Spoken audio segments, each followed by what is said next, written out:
Hello, welcome back to the Knit Yorker podcast. I am Magali and we are here to talk about knitting. Before I go into today's theme, which turned out to be very popular and contentious, I do want to talk about, as I always do, what I've been doing, what I've been knitting, and what I am wearing. And starting with what I'm wearing because I'm very excited to finally be showing you this because I've been working on this for a long time and be using some of my other podcasts. I think I might have touched on it about how I did not finish this on time for the holidays as I had intended, but it is still very cold. It's still the dead of winter, so I've been wearing it a lot. And anyway, this is my festive yoke pullover. I don't even know if you can see it very well, but I'll put a picture somewhere. I do love it. It was a lot of work, and I actually finished it quite fast for what it is, because it's color work. It's color work all around, and the fact that I chose, even though it's a very Christmassy type of pattern, and just the color work and the designs and everything, but I think I am glad that I chose this more neutral browns combination because it doesn't scream Christmas as much to me, I think. And it's just, wintry more than anything. And so I think that because of that, I can wear it longer. I mean, I could wear it even if it's Christmassy. It just kind of feels not in the season, kind of weird. But because I don't see it that way, it's been a great sweater to wear everywhere. And I've gotten a lot of compliments, and it fits really nicely. I really like the fit. The first time I finished the bottom before I went on to the sleeves, I followed the pattern, like the number of repeats that they had, and it was kind of short, but I left it that way. I bound it off, and then when I actually finished the sleeves and tried it on, it was quite short, and it didn't have like that, I don't know, cropped look. It just didn't work for me, and so I went back and I added a few more repeat patterns, and I actually made a mistake. I repeated one that I had already done because I wanted them to be all different. It kind of the pattern allows you to choose what motif you're doing next, and I repeated one. It's not super obvious, I think, and I think it looks fine, and I ended up with the length that I liked, so I didn't go back and redo it a third time. I was like, I need to finish this. This needs to be off my needles. And it is. And really, really happy. I've been doing so much color work lately between this sweater and another one I'm working on that I feel like my color work gauge is amazing now. It's very the tension has gotten so much better. And you can kind of see it on the sweater how even on the one I'm wearing, at the first few rows or the first few patterns, the tension is not as good. Or, I mean, it's fine, but you can see it a little tighter, a little more irregular. And then as I go, and even comparing them to the sleeves versus the body, because, they're knit separately, you can tell that by the time I got to the sleeves, I had the tension down. And, well, I guess it is what it is. It's practice. In the end, I don't really care that it's not exactly the perfect tension on every single stitch. But I do think that I've gotten so much practice that my next color work sweater, whatever it is, it's going to be very nice. Very nice tension all around. Anyway, I am very happy to finish this sweater. And what I'm working on now is still chugging along at finishing some of the projects that had this idea that I would finish them by the end of the holidays, by December, or even just to gift them as gifts, and then I didn't. And the good thing is that I didn't see most of my family I didn't see this year, and they were all for them. So I will see them in March, and that extends my date. So now I'm just working through those projects. But I did finish something that was also in that pile of things I needed to finish. And I wanted to show you because it's very exciting. Because this is my new pattern. So I don't know if you can see very well from here, because I will put a picture again.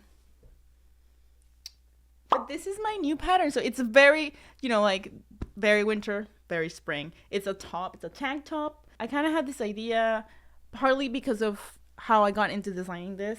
This is for Hobby Yarn as per one of their campaigns, and this is Hobby Yarn in cotton, rainbow cotton, I think it's called. And the idea was to knit something inspired by spring, by pre-spring as they call it, like blooming into the spring. And immediately I had this idea in my head of like flowers kind of like going up atop, or a sweater. I wasn't sure what it was going to be. And then because it's for the spring and it's cotton, it kind of made more sense for it to be like a sleeveless tank top. And that's exactly what I ended up doing. I chose this dandelion stitch, which is very cute and very subtle, I think. Once I tried it on, I had the experience that I never have, which is that it fit perfectly on the first go. So I was very proud of myself for that. I didn't have to unravel too much during this design, which it's a whole other thing. I can make a whole other video just about designing and the process. But this little guy that I just finished literally like 2 days ago and blocked.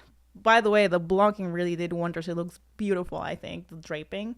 And I am currently testing this pattern. So if you're interested in being a tester, a knitting tester for this new pattern, please check out the link in my bio to sign up. It's going to be kind of a fast test, even though it's fingering weight. It does go really fast, and I do want to have it ready for the spring. So check out the dates down there, sign up. I don't ask too much of my testers, really.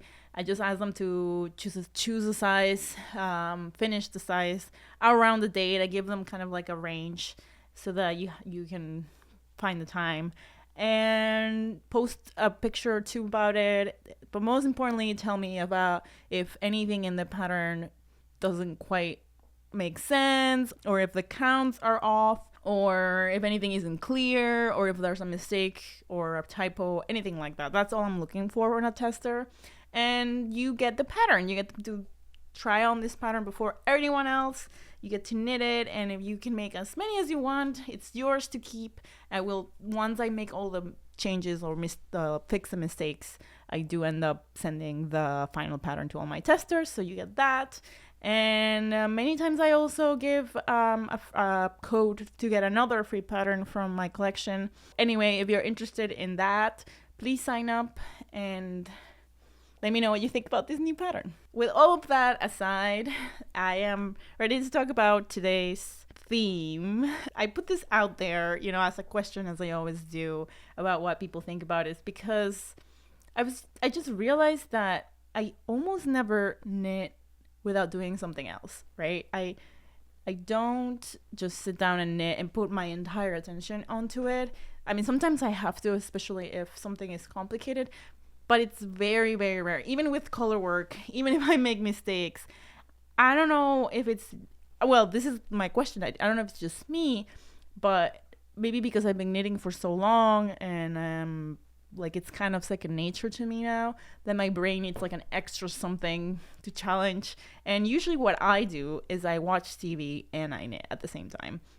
Now, I try to like, if I'm gonna be doing something a little more complicated, I try to watch something that either I've seen before or that, it's like background TV, and it doesn't matter if I miss some of it. And on the other hand, if I'm watching something that I really want to watch and that I want to pay attention to, I usually still knit, but I try to knit something like, just stockinette or ribbing or something that I don't have to be like super, super glued to my knitting, and I can pay attention to the TV. But I really very rarely do one thing without doing the other. It's almost like I cannot separate the two activities anymore. It's almost like if I'm going to watch something, I have to knit. And if I'm going to knit something, I have to watch something. Obviously, there are cases where I can't do that. Like if I'm knitting on a trip or on a train, or I don't know. I've tried knitting in like social situations, and that is actually more distracting to me. I don't know, maybe like I can't even knit and podcast. I can't do that. That I can't. But watching something, maybe it's passive enough that it's the right combination for me. Anyway, so I wanted to know what people's experience with multitasking while knitting was. And I put out the question both in my Instagram and on my YouTube channel. What do you think about multitasking when knitting? What do you like to do if you do multitask? What do you like to do while you knit or crochet or even sew? When I sew, I also sometimes watch things, but I tend to pause it more, especially because, the machine can get loud and sometimes I don't want to miss what they're saying. So I've gotten to do more listening to podcasts while I sew, actually. And I think it's partly because I have really good noise canceling headphones, so it doesn't matter if it's loud. But also because you have to be looking down. Either if you're cutting or you're sewing or whatever you're doing, you do have to be looking down more when you're sewing, I find. So I don't think it's as easy for me to watch something, but it's easy to listen. So that's my experience. So I watch when I knit, I listen when I podcast, I also watch things when I crochet. Even cross stitching, I watch TV. So I wanted to know what do you guys do when you craft, or do you have to have 100% of your attention into your work, which is fair too. But I thought it was interesting, especially once I read the responses, because there's everything under the sun, and people have really strong opinions too, or really strong feelings about it, and I thought that was very interesting. So I'm gonna read you some of the responses of what people said to this question. And just, put it out there and see what we find. Starting with a few longer comments from YouTube. This one says, when I was a teen, I could read, watch TV, and knit at the same time. Now I only knit and watch DVDs or what I'm streaming. Though certain TV shows require my full attention, I've learned that I can't watch Outlander and try to knit at the same time without making mistakes. I blame it on Sam Hugan. Woo! The thing is, about Outlander is that it actually, when I'm watching, I get distracted because I'm looking at the knitting, not so much at Sam. I mean, he's pretty hot, but and I'm like, ooh, that happens to me in a lot of shows that have knitting or really cool costuming. I get kind of sidetracked with the costuming and then get distracted. I mean, I still continue knitting, but I start making notes or take pictures and things, and that takes me out of the thing that I'm watching. But saying that when she was a teen, she could read, watch TV, and knit at the same time, that's crazy. I couldn't even read and watch TV at the same time. I don't know how you even throw knitting at that. So this person is definitely in the category of I could do everything. I'm like a octopus of multitasking. Then somebody else said, if I'm working on an easy pattern, stockinette, ribbing, then I'll usually watch YouTube videos that don't require full attention. However, my personal rule is anytime I need to increase, decrease, cast off, or do any other pattern change, I must turn off the video I'm watching. If it's something I can't control, example, talking with a friend, then I put my knitting away once it gets to a pattern change. I learned very quickly it's never worth it, and it's usually quick ride to Frogville. This reminds me of the beginning of the pandemic, when we were all just sequestered home and so much uncertainty and being alone all the time. So I at the time I decided to start a knitting group online where I would put out a link to a Zoom chat. I would put out a time, and then people from anywhere would join. That was a really fun thing. I met a lot of friends that way, and it became kind of like a regular thing where every Friday night we would get together and knit and chat. At first it was a little gloomy because we would talk a lot about the experience we were all going through, so kind of helped almost as therapy. But then it became fun, and some people were repeat people, other people were new. And the idea was to knit and chat, and I never really done a knitting circle or a knitting as a social activity before that. I don't know. I mean, I think it's a fun idea, and I've done it since. But I do kind of prefer my solitary knitting and watching TV more, partly because of what this person is mentioning, that once you get a little bit more complicated, it a change or something changes in the pattern, or you're casting off or decreasing or whatever, it just starts to go away. And like I said, I can't podcast and knit. I've tried it. It doesn't work. I get very confused. Even if it's just stuck in it, my brain just can't do it. And I think that similarly would happen on my knitting group, where it had to be the simplest thing that I could knit. Otherwise, almost every time the next day I had to frog everything I had done. Sometimes I would even drink wine at the same time, and that would make it even worse. Like, that was like, there's no way I'm getting anything done. This is gonna be just wrong. I'm sure of it. So I quickly learned that there's something about like the talking and knitting that just doesn't work for me. Specifically, this person says that even watching something, she has to pause it and pay attention. I think I just ignore what I'm watching. Like, I'm fine with doing that, and I keep going, and I've even learned how to sort of knit in the dark if we really want to turn off the lights and watch TV.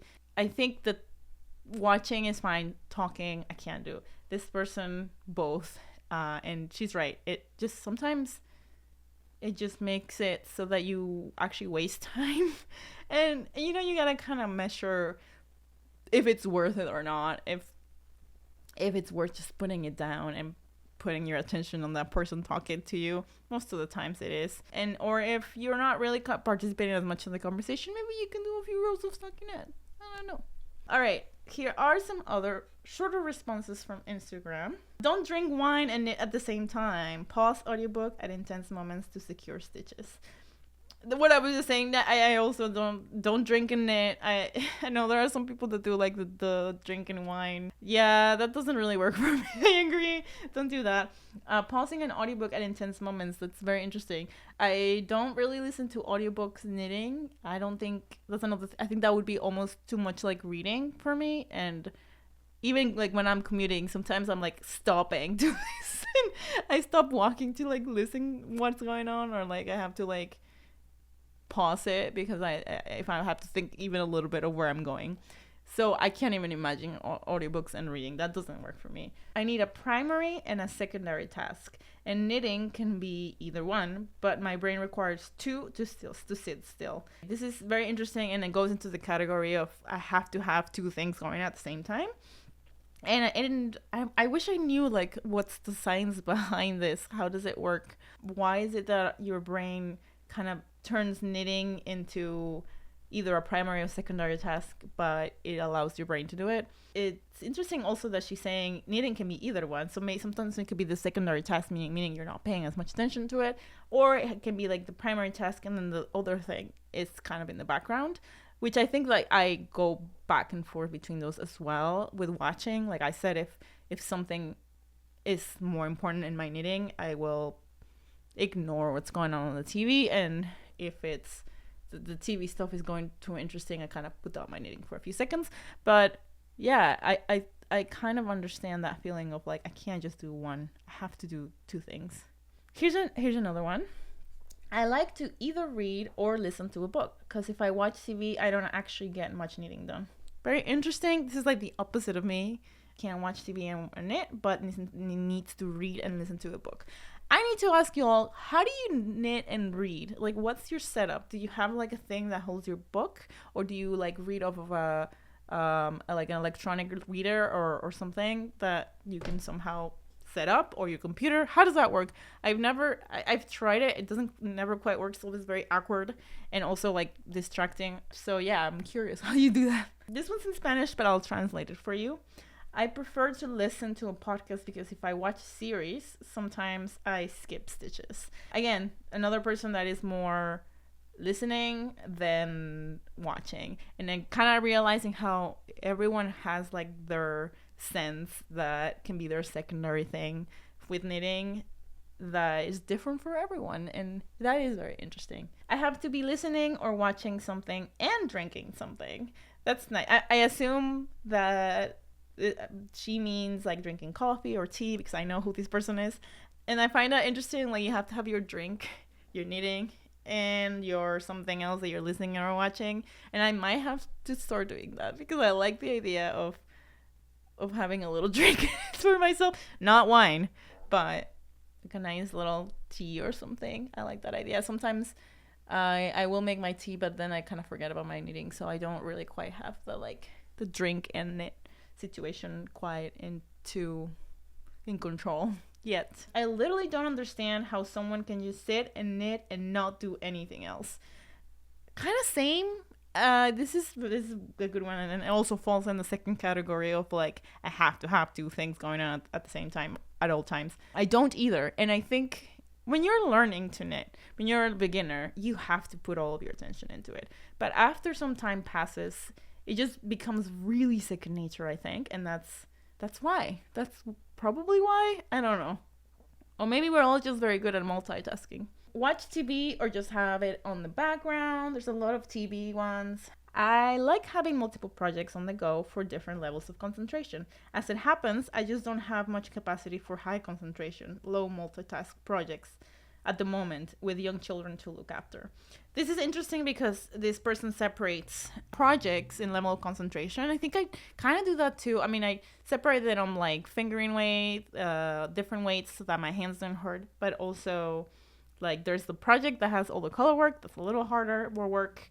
There's a project that's just stockinette or like a sock or something smaller, simpler for less concentration. And right, she has little kids to look after, so definitely the multitasking becomes different because sounds like she's knitting and looking up to her kids, so that she does have the priority, and then so she chooses low risk, I guess, low concentration multitask projects, which is such an interesting thing that we can even do that. We can divide them by these different categories. I actually have to have a project to work on during my college classes.